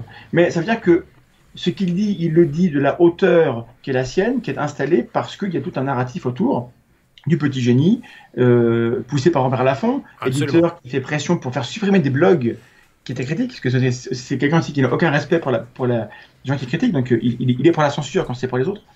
Donc tout ça fait que, à mon avis, on ne peut avoir confiance dans rien de ce qu'il dit. Mais il va avoir des phrases vraies une fois sur 4, comme n'importe quel astrologue. Alors, bien que vous démontiez un petit peu les propos et le parcours de ce monsieur, est-ce qu'il vous a tenté une action en justice ou pas ? 3, semble-t-il. Ben voilà, ça, c'est intéressant. D'abord, il a commencé par faire un coup de bluff intéressant. Moi, en vidéo, j'ai expliqué que sa rhétorique pour la défense de Didier Raoult ne valait pas un clou. Et dans la foulée, j'ai fait une vidéo qui parle de son CV. Parce que je voulais d'abord attaquer son propos avant d'attaquer son CV. Donc j'avais ces 2 vidéos-là. Et lui a répondu, comme vous avez dit, en traitant de raciste. Après, il a ajouté que j'étais le chef d'une secte, qu'on était putaclic. Il pense que je suis autiste et que c'est pour ça que je suis méchant. Bref, plein de choses comme ça. Et dernièrement, moi, j'ai relayé l'enquête de Wendy, alors je oublie le nom de cette enquête. Elle a fait une vidéo sur YouTube qui enquête sur les affaires de Barkhane en Afrique, puisqu'au Sénégal, il prétend avoir plusieurs entreprises et c'est un mec que je ne connais pas. Donc moi, je ne me suis pas intéressé aux affaires, je me suis intéressé au parcours académique.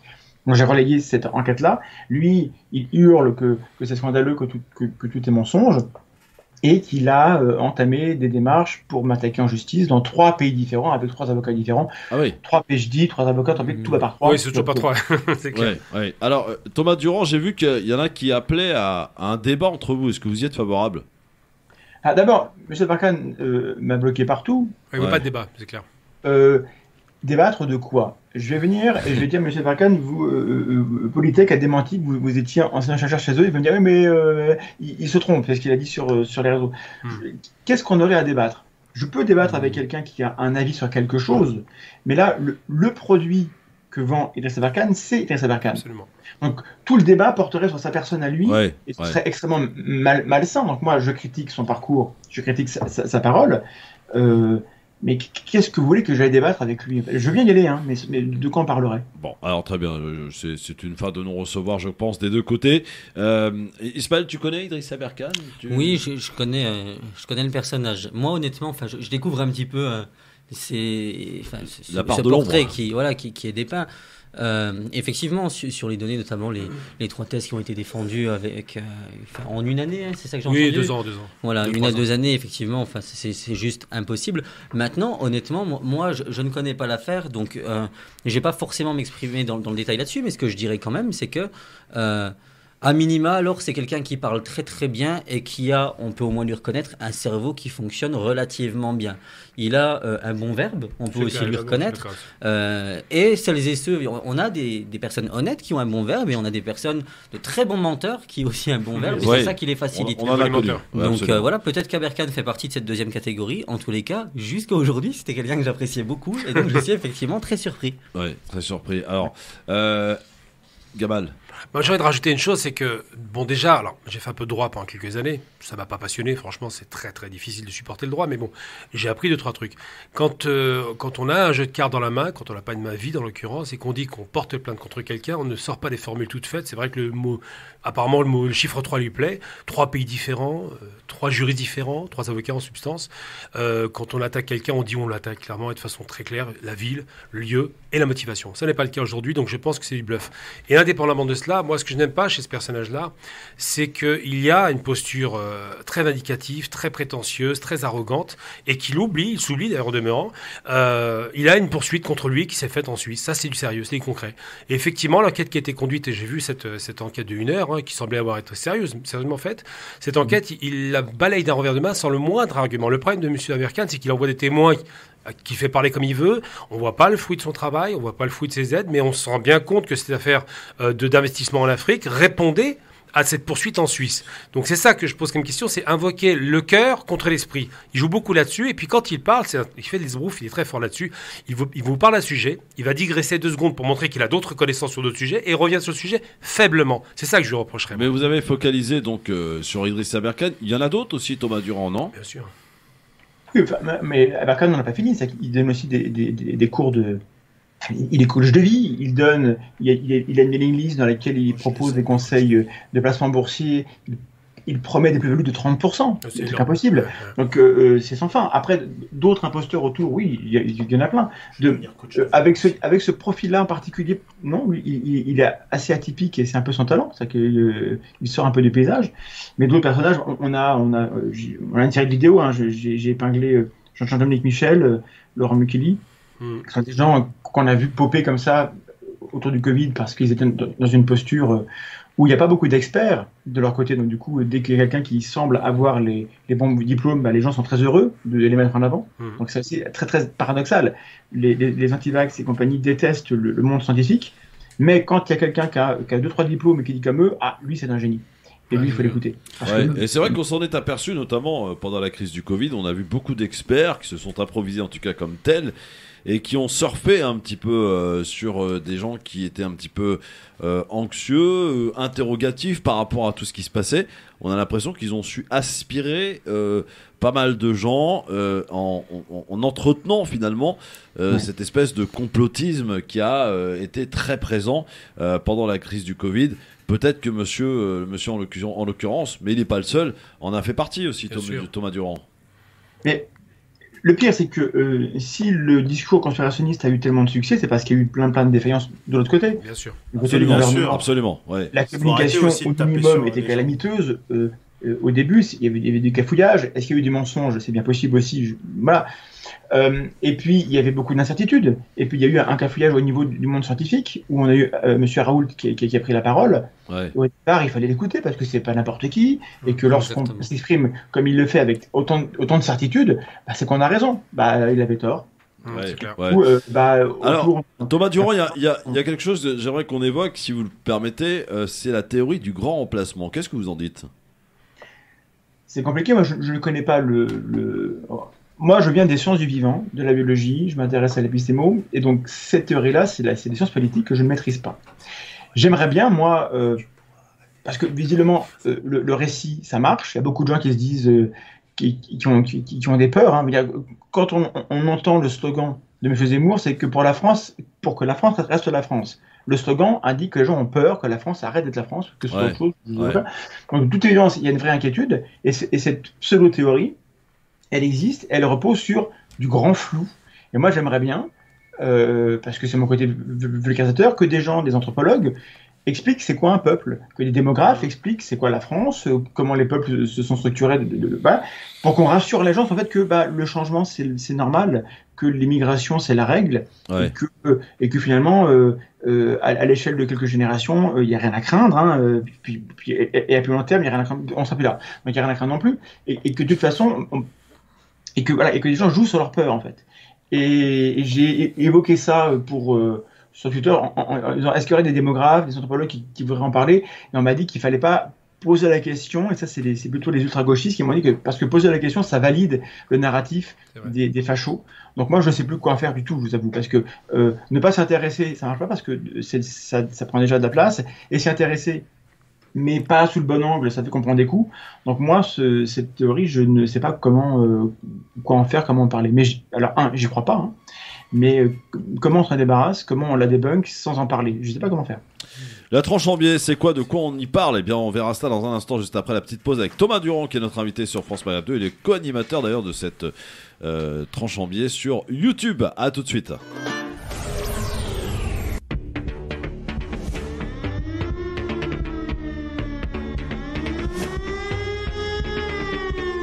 Un truc à la fin. Le LGF, l'émission de référence, le grand forum avec Kader Chiban, conseiller régional, Île-de-France, Europe Écologie Les Verts, avec Razik Métiche, avec nous sur France Maghreb 2. Et on parle donc de cette union de la gauche. Mais oui, mais après, qu'est-ce qu'on fait avec cette union? Est-ce que ça va conduire à l'aspiration d'avoir Jean-Luc Mélenchon comme Premier ministre, en tout cas son aspiration, son envie de gouverner pendant les 5 ans qui restent pour Jean-Luc Mélenchon? Est-ce que cette union, d'abord, vous y croyez, Kader? T'y crois ou pas, franchement? Pour gagner, tu veux dire? Ouais. Compliqué pour gagner. Ah ouais. Compliqué. Déjà, ça s'enclenche mal, ce qu'on disait tout à l'heure. Quand tu as des gens de base à l'origine qui disent qu'on représente autre chose que Macron et d'entrée on met de côté tous les gens de la diversité, ça la fout mal. Ouais. Après, battre un président, c'est toujours compliqué. Quoi qu'on dise, il a été élu, barrage, pas barrage, quand même. Voilà. La cohabitation d'entrée comme ça, alors qu'un président est élu, c'est autrement compliqué. Et puis, moi je pense que c'est pas le bon truc. Mélenchon va t'élire Premier ministre, tout ça. C'est pas ça l'élection législative. C'est 577 élections locales. Il faut faire du terrain, il faut être connu, reconnu. On parlait tout à l'heure des parachutages. Et il y en a beaucoup, hein. Et voilà. Pour la NUPS. Alors quand tu bouges un peu dans ton département, bon, ok, mais quand tu arrives du Nord, tu es balancé là, l'autre il arrive là. Je pense que ça, les gens le repousseront, l'accepteront pas. Malheureusement, ils ont raison, quoi. Malheureusement, je suis pour une union. Mais avec ces méthodes-là, je pense pas que ça puisse marcher. Voilà, pour être honnête. Razik, l'union de la gauche. Déjà, pour répondre à ta première question sur la victoire de cette union aux prochaines législatives, je n'y crois pas. Dans la mesure où, comme l'a dit Kader, il y a une prime à la majorité présidentielle et qu'il y aura beaucoup de députés, même qui seront inconnus dans leur territoire, mais qui vont mettre juste une affiche avec leur photo et la photo du président Macron, Macron 2, deuxième mandat. Et ça passe quasiment à peu près à tous les coups. Vous mettriez un panda dans certaines circonscriptions juste avec la photo de Macron, qui le panda serait élu, presque au premier tour. Et sur l'union, là, pour qu'elle soit à court terme gagnante, j'y crois pas. C'est justement cette question de court terme. Ces partis en question ont eu 5 ans où ils étaient dans l'opposition, donc ils ne devaient pas être débordés par le travail. Jusqu'à preuve du contraire, quand on est opposant dans la Ve République, vous servez à peu près à pas grand-chose. Donc je pense qu'ils ont eu 5 ans devant eux, avec une urgence économique, sociale, politique qui était bien devant eux. Ils se sont réveillés donc au mois de fin avril, début mai, on aurait dit presque des étudiants qui passent le bac et qui se réveillent au mois de juin en disant on a 2 semaines pour préparer les résultats du bac. C'est compliqué en fait comme ça. C'est compliqué d'avoir un vrai accord programmatique. C'est compliqué de former et de présenter des leaders et de les adouber. Et c'est compliqué de revendiquer une quelconque victoire dans la prochaine élection législative.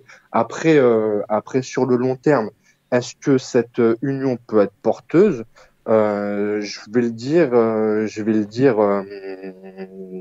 en espérant en espérant pas me fâcher avec tout le monde, je m'en fous un peu. J'espère que non, parce que lorsqu'on trahit de base les personnes qui vous ont fait élire, il ne serait que justice que cette union soit pas porteuse et qu'ils réfléchissent à une union où chacun puisse être partie prenante. Ça veut dire des alliances de gauche. Où on exclut les quartiers populaires et les héritiers d'immigration. On connaît ça depuis 5 générations. Donc au bout d'un moment, c'est plus possible, c'est plus tenable, et il faudra peut-être que ces messieurs, dames des partis politiques nous fassent une place autour de la table, ou à défaut, une autre table devra se construire, aussi simplement que ça. Vous nous appelez pour nous dire ce que vous en pensez de cette union de la gauche au 01 40 33 9000. Est-ce qu'elle fait rêver? Est-ce qu'elle vous donne envie? Est-ce qu'elle est en passe de peut-être gagner cette élection législative, sachant que ça va être extrêmement compliqué? Et Razik et Kader disaient une chose exacte, c'est-à-dire qu'il y a la dynamique du président élu. Même si la présidentielle a été un peu plus éloignée que précédemment de l'élection législative, puisqu'on rappelle que Macron avait changé les dates de l'élection. Pour le coup, mais est-ce que la dynamique est encore là? Visiblement oui. Il y a quelques problématiques aussi au sein de la majorité, au sein des nominations des personnes investies. Je pense à la personne qui est dans la circonscription de Valls, qui a très peu apprécié l'arrivée de Valls et qui, je crois, a dit qu'il se maintenait quand même. Donc, mais il a bien raison, lui aussi. Il a bien raison, ouais. Voilà, donc il y a quelques problèmes aussi. Par contre, on va éteindre tout de suite le mythe El Razoui, qui a fuité parmi quelques journalistes. Il n'en est pas question, et il paraît même qu'il n'en a même jamais été question. En tout cas, de sa candidature dans la 9e circonscription des Français établis à l'étranger. C'est utile les rumeurs. Une rumeur, ça permet de tester au moins la faisabilité du projet. Puis si c'est pas faisable, on dira c'était qu'une rumeur. Voilà, oui, effectivement. Peut-être que c'est le cas. Après, allons savoir, visiblement. Quoi qu'il arrive, voilà. On sait que, alors pour revenir à la NUP, c'est vrai qu'il y a pas mal de problèmes, notamment avec les communistes. Ça se tire à boulet rouge. Je dois vous dire, sur les réseaux sociaux, entre la FI et les communistes, évidemment en référence l'affaire Tahabouaf, mais pas que, parce que les communistes, il y a Taïbi, évidemment, l'affaire Asdin Taïbi, qui est absolument incroyable et vraiment regrettable, qui est quoi qu'on pense du parti, mais en tout cas l'homme qui est Asdin Taïbi est un militant des premières heures et un combattant et un maire, un très bon maire de la ville de Stein, qu'on a eu l'occasion de recevoir à plusieurs reprises ici, un charmant garçon, Asdin Taïbi, qu'on soutient. Voilà, ici, je pas peur de le dire, vraiment c'est un bon garçon et on espère le meilleur pour lui. Et si Kader d'ailleurs tenait à dire, il se maintient, Asdin Taïbi. Oui, apparemment il se maintient, il a toute sa légitimité, il a raison, il est maire. C'est un maire, conseiller départemental, les électeurs l'ont toujours suivi, il a gagné au municipal très, très facilement.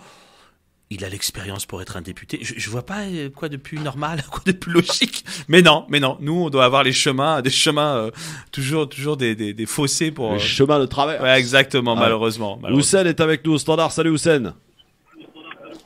Salut Christophe, salut tout le monde. Salut, on t'écoute Houssen. Bonjour Houssen. Oui, ça va. J'espère que tout le monde va bien. Oui, on va plus ou moins bien, ça va. C'est intéressant aujourd'hui, mais sans Gamal Abila. Oui, Gamal Abila, il peut pas être là tous les jours, Houssen. Pourquoi est-ce que vous le programmez que le lundi? Il mérite au moins deux parce qu'il coûte cher. Non. Si, il coûte très cher. Attends, on va le payer en dirham une partie et puis une partie en euros. Oui, écoute, pas sûr que ça l'intéresse, mais bon, oui. Alors Houssen, t'appelais pas pour parler de Gamal Abila? Non, mais justement, c'est par rapport aux candidats, à nos frères. Oui. Moi, je voudrais, s'il vous plaît, insister sur l'efficacité et l'efficacité des candidats. On aimerait tous avoir nos frères députés et tout ça. Mais à quoi ça va arriver s'ils ne font pas le job? Moi, ça m'importe un peu. Les autres font le job, les autres, est-ce qu'ils font le job, les autres? Par exemple, vous voyez, on a eu beaucoup d'espoir sur certaines personnes. Je donne l'exemple d'Obama, et après, on a pris une claque. Moi, l'essentiel, c'est d'avoir des mecs qui vont vouloir faire le job et qui sont compétents, quelle que soit leur couleur, leur origine. C'est intéressant ce qu'il dit. Il privilégie la compétence. C'est très intéressant, mais bien sûr. On n'est pas contre la compétence. Vas-y. Pour moi, le critère unique doit être celui de la compétence. Ça veut dire, de la même manière, la discrimination positive, j'ai beaucoup de mal avec ça, mais de la même manière, le racisme pur et dur, dans la mesure où on va retirer quelqu'un parce qu'il n'a pas la bonne origine, j'ai beaucoup de mal avec ça, doit être candidat le plus légitime et le plus compétent. Le ou la plus compétente, le ou la plus légitime. Point barre. Voilà. Non, mais ça, on est d'accord. Mais à compétence égale, c'est toujours ceux qui sont un peu colorés qui doivent se coucher. C'est ça le problème. On est entièrement d'accord. On n'a pas abordé le sujet de cette manière. Je connais beaucoup de gens, d'origine maghrébine, très compétents.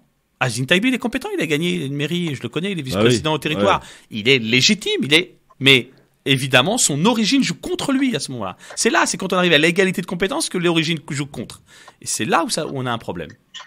Merci Houssen. C'est assez drôle, un petit rappel historique. Dans l'armée française à l'époque coloniale, à grade équivalent, à grade équivalent, le militaire blanc avait la prééminence sur le militaire indigène. Et si je peux, Razik, rebondir à ce que tu dis, ça fait penser au second collège, à 2 collèges différents. Voilà ce que ça évoque pour nous. Et ça fait mal. Ça fait mal, c'est une blessure. Soit on est français à part entière. Non, mais soit on est français à part entière. Soit on est français à part. C'est ça la différence. Ouais. Et c'est là où on se bat. Nous, on est des gens à part entière. On va être comme tout le monde. Quand on serait comme tout le monde, on parlera plus de cette question. Allez, place au zapping maintenant avec mon petit jingle magique. Législatif. Non, c'est pas ça. Il est où mon petit jingle magique? Il est là. Je crois que vous avez certaines choses à me dire. Vous alliez le faire gagner parce que c'est notre projet. Et c'est insupportable, enfin, votre attitude. Mais enfin, ça va pas. Il faut que la police tire à balles réelles dans ces cas-là. Ne pas s'asseoir sur une chaise rouge parce que le rouge serait la couleur du diable. J'ai grandi et baigné dans l'islam. Oui. El Hamdou, je le connais par cœur. D'accord. Ça va. C'est insupportable, votre attitude sur les plateaux de télévision. Vous croyez qu'ils oseraient venir ici? Comment ça ose tout? C'est pas ça qu'on les reconnaît. Voilà, un petit jingle. C'est du jingle, ça. Ça, c'est du jingle, ça. Franchement, voilà. Alors, pour mon ami Razik, et pour le dessert, du Alain Finkielkraut au micro de Sonia Mabrouk. Tous les ingrédients sont réunis. C'était sur Europe 1 ce matin. Alain Finkielkraut, grave de parler à cette France des quartiers. En quoi est-ce que ça ferait de Jean-Luc Mélenchon un communautariste? Lui parler, c'est bien. Lui parler, c'est bien, mais pour lui mettre le marché en main, le marché de l'assimilation ou de l'intégration. Aujourd'hui, la France se désintègre. Les territoires perdus de la République sont, comme le dit Bernard Rougier, des territoires conquis par l'islamisme ou par la délinquance, et quelquefois ils sont liés, et Jean-Luc Mélenchon, loin de son offusqué, accompagne cette idéologie, antisémitisme inclus. Souvenez-vous de ce qu'il a dit au mois de juin sur France Inter.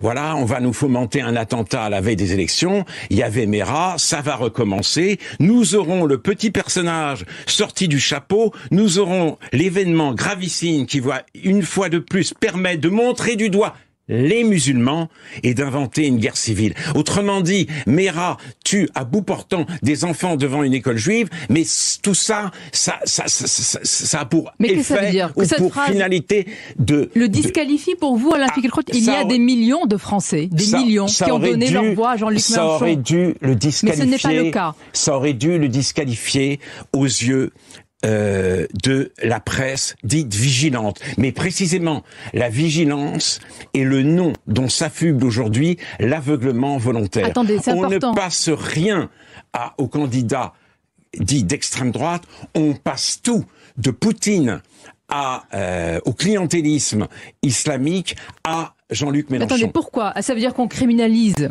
l'extrême droite, je mets des guillemets à criminaliser, mais l'extrême gauche ou la gauche radicale ne pose pas de problème dans notre pays. Elle ne pose pas de problème, notamment pourtant, quand cette Jean-Luc Mélenchon sur ces questions. Notamment quand cette radicalité devient monstrueuse. C'est une radicalité monstrueuse à laquelle nous assistons, et ma grande tristesse, c'est de voir le Parti socialiste vendre son âme au monstre pour 70 circonscriptions, dont 30 gagnables. Et je souhaite maintenant que les socialistes fidèles à leur grand héritage, choisissent de créer un autre parti. Voilà, c'était Alain Finkielkraut ce matin sur Europe 1. Qu'avez-vous à lui répondre? Bon, déjà, moi je dirais, c'est incroyable la place qu'il occupe dans les médias. Il représente que lui-même, Finkielkraut. Il a des réseaux sûrement, mais... Et puis, cette journaliste-là, j'ai noté ce qu'elle lui dit, disqualifie, c'est important. Elle accentue ses propos. Non, mais c'est un intellectuel d'extrême droite pour moi aujourd'hui. Il devient intellectuel d'extrême droite. Ouais. Oui, il est d'extrême droite. Il est d'extrême droite. Je veux dire, quand il dit vendre son âme au monstre, je suis pas un apparatchik encore de Mélenchon, mais c'est pas le monstre. Le monstre, il est ailleurs. Il y a des monstres ailleurs. Et je l'ai pas vu attaquer beaucoup Marine Le Pen, voire Éric Zemmour. Il fait toujours attention à eux. Non, c'est un provocateur, Finkielkraut. Mais ce qui est surprenant, parce que j'attends rien de lui, c'est la place qu'il occupe dans les médias. Voilà, la place qu'on lui donne, et à des moments donnés, il prend la parole à des moments donnés, à des moments importants dans cette campagne. Comme si qu'il voulait faire mal à cette union. Je trouve que c'est un peu organisé, ça. C'est un peu téléphoné pour moi. Razik ? Il nous a servi un bon bol de diarrhée verbale, comme à son habitude, de bon matin, tant qu'à faire. Il nous mélange un peu tout, il met ça avec ça dans un espèce de vernis pseudo-scientifique, pseudo-philosophique, mais ça reste juste un rhéteur. En fait, il a des bons mots, il a des bons principes, mais il ne les comprend pas lui-même. Et moi, ce qui me pose encore problème, comme a dit Kader, mais que vaut sa parole? On nous le présente presque comme un vieux sage, mais c'est un vieux raciste en fait.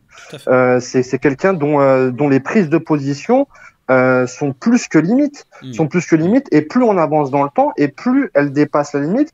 Enfin, que cet homme-là, alors que l'extrême droite identitaire est à plus de 33% au premier tour, qu'elle a frôlé, qu'elle a dépassé les 40% au deuxième tour, que lui ne voit pas le danger de ce côté-là, mais voit le danger du côté de l'extrême gauche, ça me fait doucement sourire. Enfin, et je souris un peu de manière narquoise. Et enfin, on a qualifié Sonia Mabrouk de journaliste, faut arrêter. Ça serait lui rendre honneur et ça serait presque insulter la profession que de dire ça. C'est une militante, cette dame. C'est une militante. Elle est sur CNews, elle dispose presque d'un plateau de meeting. Tout à comme fait, Pascal Praud, comme d'autres. Ils sont sortis, en fait, ces gens-là, dans le rôle de journaliste et ils sont rentrés dans le monde du militantisme. Et donc, au bout d'un moment, il faudrait quand même se poser la question de la neutralité journalistique et de la neutralité du traitement. Elle lui déroule un tapis rouge là où, au contraire, il faudrait pas la harceler de questions, mais au moins faire un minimum son travail. Donc, cette personne-là peut dire tranquillement, presque limite, que la France insoumise est antisémite. Il n'est pas repris. Au contraire, on surabonde dans son sens.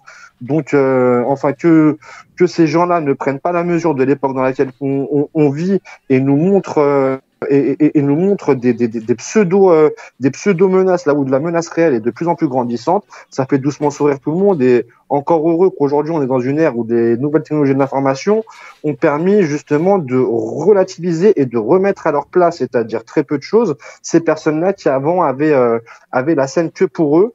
Vivement la retraite, j'ai envie de dire. On parle de retraite à combien? 62, 65? Il a quel âge ce monsieur?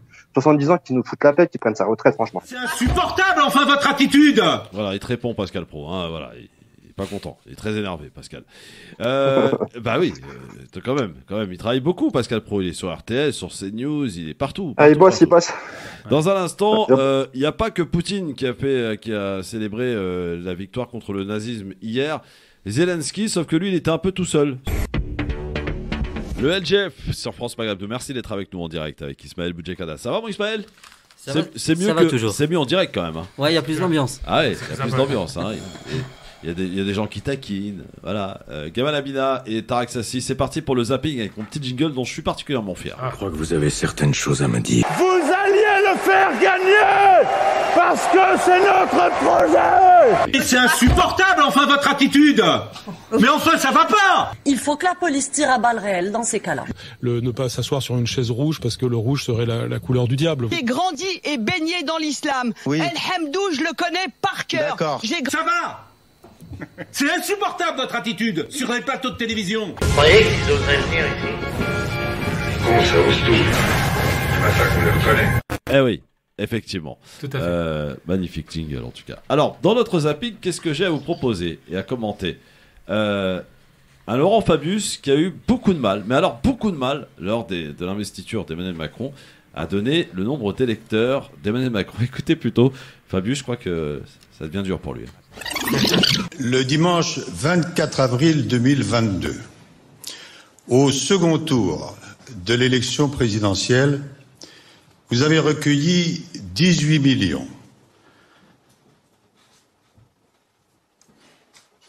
678 000 et 639 voix.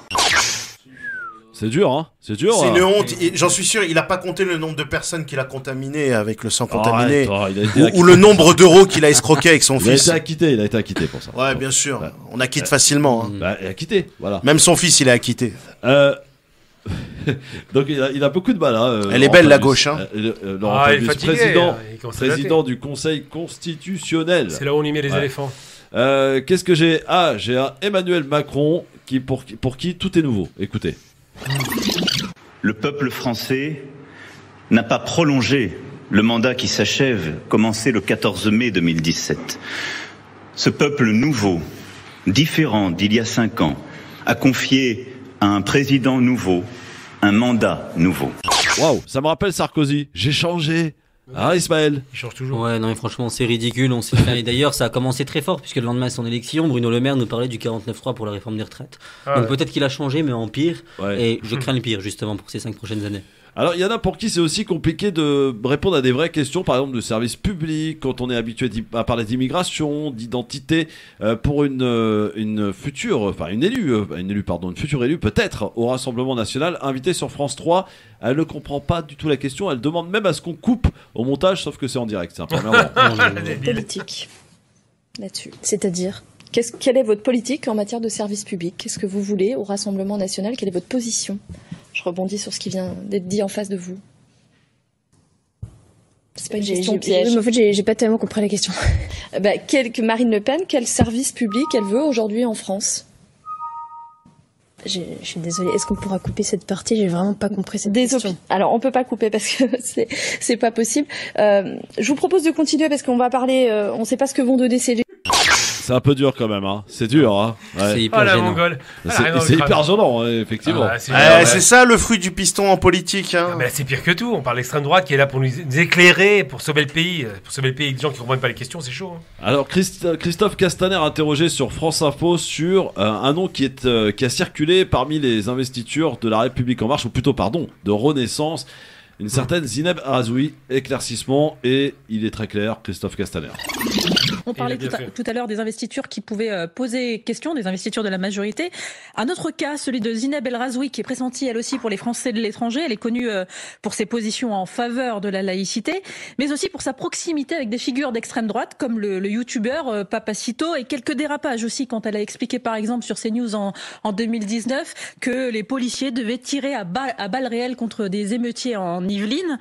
Est-ce qu'elle sera investie, Zineb El Razoui? C'est étonnant que vous puissiez dire qu'elle a été pressentie. J'ai vu effectivement que la presse en parlait. Oui. Pour avoir été un peu dans le cœur du dispositif, à aucun moment sa candidature n'a été envisagée et elle ne l'a pas demandé sur la 9e circonscription des Français de l'étranger.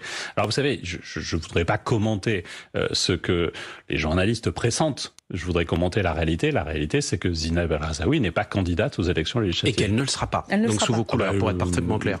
Moi, de mes informations, elle ne l'est pas et elle ne le sera pas. Mais vous savez, c'est pas moi qui fais les investitures et qui travaille. C'est une discussion entre les responsables de partis politiques.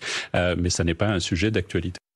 Voilà. Donc, vous avez compris, on a tenu à ce que les choses soient claires. Zineb El Razoui, il faut oublier, hein, Gamal. Elle est carbonisée. Ça sorti sur les.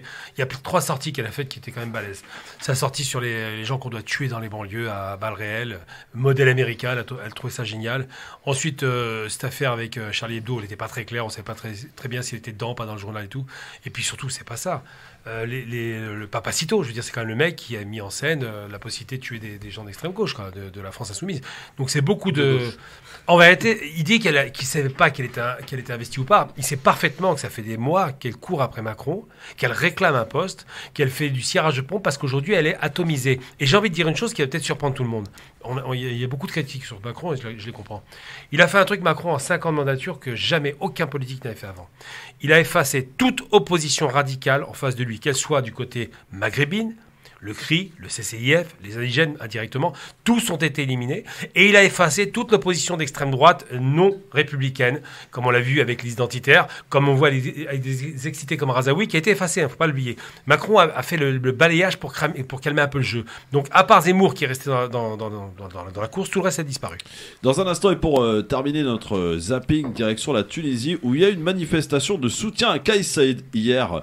Mon cher Tarak, tu vas pouvoir nous en parler, à tout de suite. Le LGF, le grand forum pour cette dernière partie avec Razik Metiche, avec Kader Chiban et le général Vincent Desportes qui a fait sensation à propos de l'OTAN sur France 5. Écoutez, l'extrait a fort bien marché d'ailleurs sur Christophe le Grand Forum. On vous l'a mis en vidéo hier, ça a fait plus de 5000 partages. Donc autant vous dire que ça a été très remarqué et commenté aussi énormément. Écoutez ce que disait le général devant un Patrick Cohen un peu agacé. l'OTAN a accru les tensions en Europe. L'OTAN est une administration dont le premier but était de perdurer. Donc on est allé s'inventer des ennemis, en particulier en Afghanistan. C'est une administration avec des gens qui font carrière. Les Allemands font carrière dans l'OTAN, les Hollandais font carrière dans l'OTAN. Il y a énormément de gens qui ont intérêt à ce que l'OTAN perdure. L'Ukraine souhaite rentrer dans l'OTAN. Vous serez probablement d'accord avec moi sur le fait qu'il ne faut pas l'admettre demain matin dans l'OTAN. Oui. Donc peut-être que si on l'y avait mise, on n'en serait pas là aujourd'hui. Hein. Peut-être, mais peut-être que si l'OTAN avait été dissous comme cela avait été promis aux autorités soviétiques au moment de la chute du mur, alors nous n'en serions pas là. Et qui a fait cette promesse? Eh bien, vous savez très bien que cette promesse a été faite aux dirigeants soviétiques. Enfin, tout le monde le dit. Mais elle est dans aucun texte, cette non, ça a été dit. Ça a été reconnu par tout le monde. Alors vous pouvez dire maintenant que ce n'est pas vrai, mais si, ça a été dit. Est-ce que j'ai 3 minutes? Non, vous en avez moins que ça. Bon, alors je continue. Pourquoi ai-je dit à un moment donné que l'OTAN était une menace? Parce que elle confie la sécurité des Européens à un pays qui s'appelle les États-Unis, qui a des intérêts de plus en plus divergents des intérêts européens. Les pays européens, hors la France, ont désarmé. Pourquoi? Parce que les Américains, l'OTAN leur a dit, vous êtes protégés. La baisse des budgets européens de défense est due à l'illusion que les États-Unis allaient protéger. Or, nous remarquons que les États-Unis ont laissé tomber Chiang-Kai-shek en 49, ils ont laissé tomber leurs amis vietnamiens en 75, ils ont laissé tomber leurs amis irakiens, ils ont laissé tomber leurs amis afghans, ils n'ont pas été bombardés, monsieur Assad, en 2013. Confier sa défense ultime à quelqu'un dont la parole est historiquement non fiable me paraît absolument dangereux. On a un découplage actuellement entre l'Europe et les États-Unis. L'Amérique, pour de bonnes raisons, s'intéresse d'abord à l'Asie. Et donc, le problème européen n'est pas son problème. Les raisons pour lesquelles les Américains sont venus en 1917 en Europe et en 1943 n'existent plus maintenant. Donc, nous devons être prêts à assurer notre défense. Le soldat Ryan ne reviendra plus jamais mourir sur nos plages. Et Joe Biden l'a dit, je n'enverrai pas un soldat mourir pour l'Ukraine. L'OTAN nous donne une illusion de défense et fait baisser nos budgets militaires. Il est temps de retrouver une souveraineté et une question. Voilà, général Vincent Desport qui, à propos de l'OTAN, pour le coup, a été très clair. Pour le coup, après, on peut partager ou pas son analyse. Quoi qu'il en soit, c'est une vidéo qui a fait énormément de succès sur Christophe Le Grand Forum. Voilà, que vous pouvez revoir. Bien sûr. Un commentaire ou pas, Razik ou Kader, sur oui, il me semble que je l'avais en professeur en plus quand j'étais plus jeune à Sciences Po. Oui. Le petit commentaire, il a absolument raison sur le fait que l'OTAN est un machin, que dans ce machin, il y a des carrières qui se font. Exemple personnel, lorsque j'étais à Sciences Po justement, j'avais un nombre hallucinant de professeurs qui étaient aussi consultants à l'OTAN. Donc ils ont des intérêts. La deuxième chose, ce que je disais aussi tout à l'heure, il faut constater qu'aujourd'hui, il y a un découplage des intérêts occidentaux dans la mesure où les intérêts américains ne sont plus les intérêts des Européens. Il faudrait peut-être l'acter, peut-être penser un jour à ce serpent de mer qui revient à chaque crise, qui est la défense européenne.